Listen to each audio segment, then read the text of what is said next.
সনদে বাস্তবায়ন করতে হবে, তার আইনি ভিত্তি দিতে হবে এবং জুলাই জাতীয় সনদের ভিত্তিতে আগামী ফেব্রুয়ারিতে নির্বাচন দিতে হবে।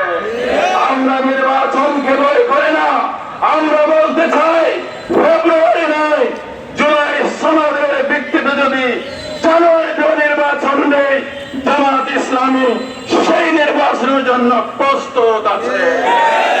কিন্তু আমরা যেমন তেমন একটা নির্বাচন করে নতুন কোন স্বৈরাচারকে আমরা ক্ষমতায় বসতে দেব না।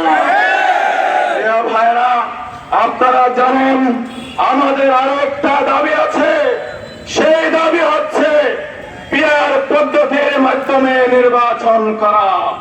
কারণ বাংলাদেশে অতীতের ইতিহাস সুখকর নয়। নির্বাচনকে কেন্দ্র করে আধিপত্য বিস্তার করা হয়, দাঙ্গা হাঙ্গামা হয়, গুন্ডা বাড়া করা হয়, কালো টাকার ব্যবহার করা হয়, কোটি টাকা দিয়ে মনোনয়ন বাণিজ্য করা হয়, ঠিক কিনা?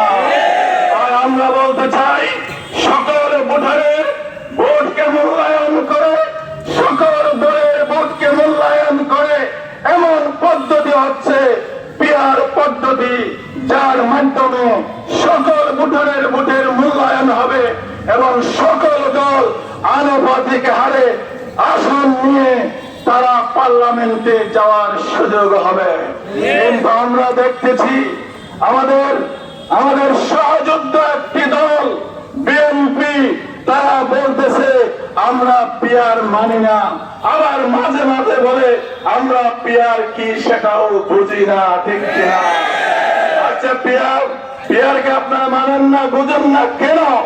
আপনারা তো দাবি করেন আপনাদের বেশি ভোট আছে, আপনারা বড় দল, আপনাদের বেশি ভোট থাকলে পিয়ার হলেও তো আপনারা বেশি ভোট বলে আপনারাই ক্ষমতায় যাবেন।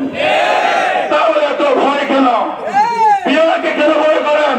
যদি জনগণের উপর আস্থা থাকে, আপনাদের বেশি ভোট আছে, তাহলে পিয়ার পদ্ধতিতে আসেন, ভোট করেন, জনগণ আপনাদেরকে বেশি ভোট দিলে আপনারা ক্ষমতায় যাবেন, আমাদের কোনো অসুবিধা নাই। আর বলা হয় কি, বলে পিয়ার পদ্ধতির নির্বাচন হলে দুর্বল সরকার হবে। কি হবে? দুর্বল সরকার হবে। আমরা বলতে চাই সরকার যদি বেশি শক্তিশালী হয়, সেই সরকার তো ফেসিবাদী হয়। সরকার যদি বেশি শক্তিশালী হয়, সেই সরকার তো স্বৈরাচারী হয়। সরকার যদি বেশি শক্তিশালী হয়, সেটা তো এক নায়ক হয়, ঠিক কিনা? আসলে ভয় সেখানে। পিয়ার পদ্ধতিতে নির্বাচন হলে বিএনপি সহ বাংলাদেশের প্রায় সকল রাজনৈতিক দল, সকল ইসলামী দল পার্লামেন্টে যাবে, ঠিক কিনা? সেখানে বিএনপি যাবে, সেখানে জামাত যাবে, সেখানে ইসলামী আন্দোলন যাবে, সেখানে নিজাম ইসলাম যাবে, খেলাফত আন্দোলন যাবে, খেলাফত মজলিস যাবে, এনসিপি যাবে, গণ অধিকার পরিষদ যাবে, ঠিক কিনা? এখন তাদের আতঙ্ক সেখানে। সবাই যদি সংসদে চলে আসে, আমাদের এক না একতন্ত্র তো ঠিকবে না, সেখানে তাদের ভয়। আমরা বলতে চাই 2000 জুলাই যোদ্ধা কোন একটি দলকে ক্ষমতায় নেওয়ার জন্য জীবন দেয় নাই। আমরা বলবো পিয়ার পদ্ধতিতে আগামী নির্বাচন হতে হবে, তাহলে বাংলাদেশে নতুন কোন ফেসিবাদের জন্ম হবে না। সবাই মিলে আমরা এই দেশটাকে গড়তে পারবো, ঠিক কিনা? আমাদের আরেকটি দাবি আছে, সেই দাবি হলো আগামী নির্বাচনকে যদি গ্রহণযোগ্য জনআকাঙ্ক্ষার প্রতিফলন ঘটাতে হয়, তাহলে সেই নির্বাচনের জন্য একটি লেভেল প্লেইং ফিল্ড লাগবে।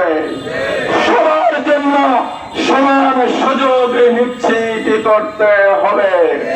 কিন্তু আমরা দেখতেছি 1 বছরের মাথায় প্রশাসনের কোন আমলা একটি দলের এজেন্ডা বাস্তবায়ন করার জন্য কাজ করছে। আমরা পরিষ্কার বলে দিতে চাই, এই দেশ কোন দলের নয়, এই দেশ হচ্ছে দেশের জনগণের দেশ। আমি প্রশাসনের সকল কর্মকর্তা, আইন শৃঙ্খলা বাহিনীর সকল বলবো, আপনারা প্রজাতন্ত্রের কর্মচারী, আপনারা জনগণের সকল অধিকারকে সমানভাবে প্রয়োগ করার সুযোগ দিতে হবে।